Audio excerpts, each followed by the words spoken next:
ಅದು ಸರಿಯಾಗಿ 19 ಜೂನ್ 2020 ಇಡೀ ಭೂಮಿನೇ ಕೋವಿಡ್ ಇಂದ ನಳ್ತಾ ಇರಬೇಕಾದ್ರೆ ಸೆಂಟ್ರಲ್ ಗೌರ್ಮೆಂಟ್ ಮತ್ತೆ ಸ್ಟೇಟ್ ಗೌರ್ಮೆಂಟ್ ಸರ್ಟನ್ ಕರ್ಫ್ಯೂಸ್ ಮತ್ತೆ ರೂಲ್ಸ್ ನ ತಂದಿರ್ತಾರೆ. ಆ ರೂಲ್ಸಿನ ಪ್ರಕಾರ ಯಾವುದೇ ಅಂಗಡಿ ಆಗ್ಲಿ ಸಂಜೆ 7 ಗಂಟೆ ಮೇಲೆ ಓಪನ್ ಮಾಡಂಗಿಲ್ಲ ಅಂತ. ಇದನ್ನ ನೋಡ್ಕೊಳ್ಳೋದಕ್ಕಂತಾನೆ ಪೊಲೀಸ್ ಪೆಟ್ರೋಲಿಂಗ್ ಹೋಗ್ತಾ ಇದ್ರು. ಈ ತರ ಪೆಟ್ರೋಲಿಂಗ್ ಹೋಗ್ಬೇಕಾದ್ರೆ ಸಾಂತಾಕುಲಂ ತೂತುಕುಡಿ ಡಿಸ್ಟ್ರಿಕ್ಟ್ ತಮಿಳುನಾಡಲ್ಲಿ ಒಂದು ಸಣ್ಣ ಮೊಬೈಲ್ ಅಂಗಡಿ 7 ಗಂಟೆ ಮೇಲೆ ಓಪನ್ ಇರೋದನ್ನ ಪೆಟ್ರೋಲಿಂಗ್ ಹೋದ ಪೊಲೀಸ್ ನೋಡ್ತಾರೆ. ಹೋಗ್ಬಿಟ್ಟು ಅಂಗಡಿ ಮುಚ್ಚು ಅಂತ ಹೇಳಿದ್ರೆ ಆಗೋಗಿರೋದು, ಆದ್ರೆ ಅದು ಓಪನ್ ಆಗಿರೋದೇ ಒಂದು ದೊಡ್ಡ ತಪ್ಪು ಅನ್ನೋ ತರ ಅಲ್ಲಿದ್ದ 59 ವರ್ಷದ ಜಯರಾಜ್ನ ಅರೆಸ್ಟ್ ಮಾಡ್ಕೊಂಡು ಪೊಲೀಸ್ ಸ್ಟೇಷನ್ಗೆ ಕರ್ಕೊಂಡ್ಬಂದು ಹೊಡೆಯಕ್ಕೆ ಸ್ಟಾರ್ಟ್ ಮಾಡ್ತಾರೆ. ಇದನ್ನ ತಿಳಿದ ಜಯರಾಜ್ ಅವರ ಮಗ 31 ವರ್ಷದ ಬೆನಿಕ್ಸ್ ಸಂತಾಕುಲಂ ಪೊಲೀಸ್ ಸ್ಟೇಷನ್ಗೆ ಓಡಿ ಬರ್ತಾರೆ. ಓಡಿ ಬಂದ್ಬಿಟ್ಟು ಅವ್ರ ತಂದೆಗೆ ಹೊಡೆಯೋದು ನಿಲ್ಸಿ ಅಂತ ಹೇಳ್ತಾರೆ.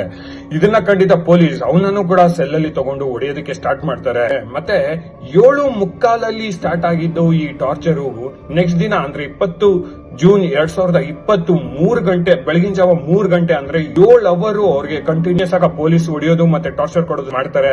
ಮತ್ತೆ ಚಾರ್ಜ್ ಶೀಟ್ ಮತ್ತೆ ಅಲ್ಲಿರುವ ಐ ವಿಟ್ನೆಸ್ ಪ್ರಕಾರ ಏನ್ ಹೇಳ್ತಾರೆ ಅಂದ್ರೆ ಬೆನಿಕ್ಸ್ ಮತ್ತೆ ಜಯರಾಜು ಏನಾದ್ರೂ ನರಳೋದು ಮತ್ತೆ ಸೌಂಡ್ ಮಾಡೋದು ನಿಲ್ಸಿದ್ರೆ ಹೊಡೆಯೋದು ನಿಲ್ಸಿರೋದು ತಿರ್ಗಾ ಹೊಡೆಯಕ್ಕೆ ಸ್ಟಾರ್ಟ್ ಮಾಡ್ತಾ ಇದ್ರು. ಮತ್ತೆ ಬೆಳಗಿನ ಜಾವ 3 ಗಂಟೆಗೆ ಅವ್ರನ್ನ ಕೋವಿಲಪಟ್ಟಿ ಗೌರ್ಮೆಂಟ್ ಹಾಸ್ಪಿಟಲ್ಗೆ ಕರ್ಕೊಂಡು ಹೋಗ್ತಾರೆ. ಯಾವ್ದೋ ಅಡ್ಮಿಟ್ ಮಾಡೋದಕ್ಕೆ ಅಲ್ಲ, ಆದ್ರೆ ಕೋವಿಲ್ಪಟ್ಟಿಯಲ್ಲಿ ಅವ್ರಿಗೆ ರಿಮೈಂಡ್ ಮಾಡಕ್ಕೆ ಫಿಟ್ನೆಸ್ ಸರ್ಟಿಫಿಕೇಟ್ ತಗೊಳಕ್ಕೆ.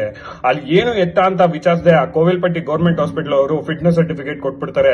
ಅದೇ ಫಿಟ್ನೆಸ್ ಸರ್ಟಿಫಿಕೇಟ್ ನ ಎತ್ಕೊಂಡೋಗಿ ಮ್ಯಾಜಿಸ್ಟ್ರೇಟ್ ಹತ್ರ ಕೊಟ್ಬಿಟ್ಟು ಕಸ್ಟಡಿಯಲ್ಲಿ ತಗೊಳಕ್ಕೆ ಅಪ್ರೂವಲ್ ತಗೊಂಡ್ಬಿಡ್ತಾರೆ. ಅದಾದ್ಮೇಲೆ 2 ದಿನ ಬೆನಿಕ್ಸ್ಗೂ ಜಯರಾಜ್ಗೂ ಯಾವ್ದೇ ಟ್ರೀಟ್ಮೆಂಟ್ ಕೊಟ್ಟಿರಲ್ಲ. ಇಬ್ರು ನರಳಿ 2 ದಿನ ಆದ್ಮೇಲೆ ಅಂದ್ರೆ 22 ಜೂನ್ 2020 ಬೆನಿಕ್ಸಿನ ಹೆಲ್ತ್ ತುಂಬಾ ಹಡ್ಗೆಟ್ಟೋಗ್ಬಿಡುತ್ತೆ.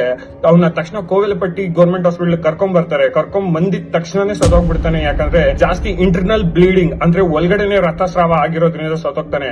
ಮರುದಿನ 23 ಜೂನ್ 2020 ಜಯರಾಜ್ ಕೂಡ ತೀರೋಗ್ತಾರೆ. ಅವ್ರಿಗೂ ಇಂಟರ್ನಲ್ ಬ್ಲೀಡಿಂಗು ಮತ್ತೆ ಲಂಗ್ ಪಂಚರ್ ಅಂದ್ರೆ ಶ್ವಾಸಕೋಶನೇ ಪಂಚರ್ ಆಗಿದೆ. ಅಂದ್ರೆ ಇನ್ ಯಾರ್ ರೇಂಜ್ಗೆ ಹೊಡೆದಿರಲ್ಲ ಅನ್ನೋದನ್ನ ಊಹೆ ಮಾಡ್ಕೊಳ್ಳಿ. ಇದಾದ್ಮೇಲೆ ಜಯರಾಜು ಮತ್ತೆ ಬೆನಿಕ್ಸ್ ಅವರ ಫ್ಯಾಮಿಲಿ ಆಕ್ರಂತನ ಮೇಲೋಗುತ್ತೆ. ಅವ್ರು ಕಿರ್ಚೋದು ಮಾಡೋದು ಎಲ್ಲ ನೋಡಿ ಅಲ್ಲಿರುವ ಪಬ್ಲಿಕ್ ಅಟೆನ್ಷನ್ ಸಿಗಾಕತ್ತೆ. ಜೊತೆಗೆ ಅಲ್ಲಿ ಮೀಡಿಯಾನು ಬರುತ್ತೆ. ಮೀಡಿಯಾನು ಬಂದ್ಬಿಟ್ಟು ಈ ಕೇಸ್ ನ ಹೈಲೈಟ್ ಮಾಡ್ತಾರೆ ಕಸ್ಟೋಡಿಯಲ್ ಮತ್ತೆ ಲಾಕಪ್ ಡೆತ್ ಅಂತ. ಇದಾದ್ಮೇಲೆ ಸೋಷಿಯಲ್ ಮೀಡಿಯಾದಲ್ಲಿ ಜಸ್ಟಿಸ್ ಫಾರ್ ಜಯರಾಜ್ ಅಂಡ್ ಬೆನಿಕ್ಸ್ ಅನ್ನೋ ಹ್ಯಾಶ್ ಟ್ಯಾಗ್ ಟ್ರೆಂಡ್ ಆಗಕ್ಕೆ ಸ್ಟಾರ್ಟ್ ಆಗುತ್ತೆ. ಈ ಟ್ರೆಂಡ್ ಆಗಕ್ಕೆ ಸ್ಟಾರ್ಟ್ ಆದ್ಮೇಲೆ ಮೆಟ್ರೋಸ್ ಹೈಕೋರ್ಟ್ ಸುಯೋಮೋಟೋನ ಹಾಕ್ಬಿಟ್ಟು 10 ಪೊಲೀಸ್ ನ ಅರೆಸ್ಟ್ ಮಾಡ್ತಾರೆ. ಇದಾದ್ಮೇಲೆ 6 ವರ್ಷ ಈ ಕೇಸ್ ನಡೆಯುತ್ತೆ. Special court of Madurai March 2026 ಈ 10 ಜನ ಪೊಲೀಸು ಕನ್ವಿಟ್ ಆಗಿದ್ದಾರೆ ಮರ್ಡರ್ ಅಲ್ಲಿ ಲಾಕಪ್ ಡೆತ್ ಅಲ್ಲಿ ಅನ್ಬಿಟ್ಟು ಡಿಕ್ಲೇರ್ ಮಾಡ್ತಾರೆ. ಮತ್ತೆ ಏಪ್ರಿಲ್ 2024 ಇವರಿಗೆ ಡೆತ್ ಪೆನಲ್ಟಿ ಅಂದ್ರೆ ಮರಣ ದಂಡನೆ ಕೊಟ್ಬಿಟ್ಟು ವರ್ಡಿಕ್ಟ್ ನ ಇಶ್ಯೂ ಮಾಡ್ತಾರೆ. ಸೊ 10 ಜನ ಪೈಕಿ 9 ಜನಕ್ಕೆ ಮಾತ್ರ ಏನಕ್ಕೆ ಮರಣ ದಂಡನೆ ಸಿಕ್ತು ಅಂದ್ರೆ 10 ಜನದಲ್ಲಿ ಒಬ್ಬ ಪೊಲೀಸ್ ಸಬ್ ಇನ್ಸ್ಪೆಕ್ಟರ್ ಅವನು ಕೋವಿಡ್ ಟೈಮ್ ಅಲ್ಲೇ ಕೋವಿಡ್ ಬಂದು ಸತ್ತೋಗಿರ್ತಾನೆ. ಅದಕ್ಕೆ ಈ 9 ಜನಕ್ಕೆ ಈ ಮರಣ ದಂಡನೆ ಸಿಕ್ಕಿರೋದು. ಈ ಕೇಸ್ಗೆ ದೊಡ್ಡ ಟ್ವಿಸ್ಟ್ ಏನಂದ್ರೆ ಈ ಕೇಸ್ಗೆ ಪ್ರೂಫ್ ಅಂತ ಆಗಿದ್ದು ಅದೇ ಪೊಲೀಸ್ ಸ್ಟೇಷನ್ ಅಲ್ಲಿ ಇದ್ದ ಒಂದು ಲೇಡಿ ಕಾನ್ಸ್ಟೇಬಲ್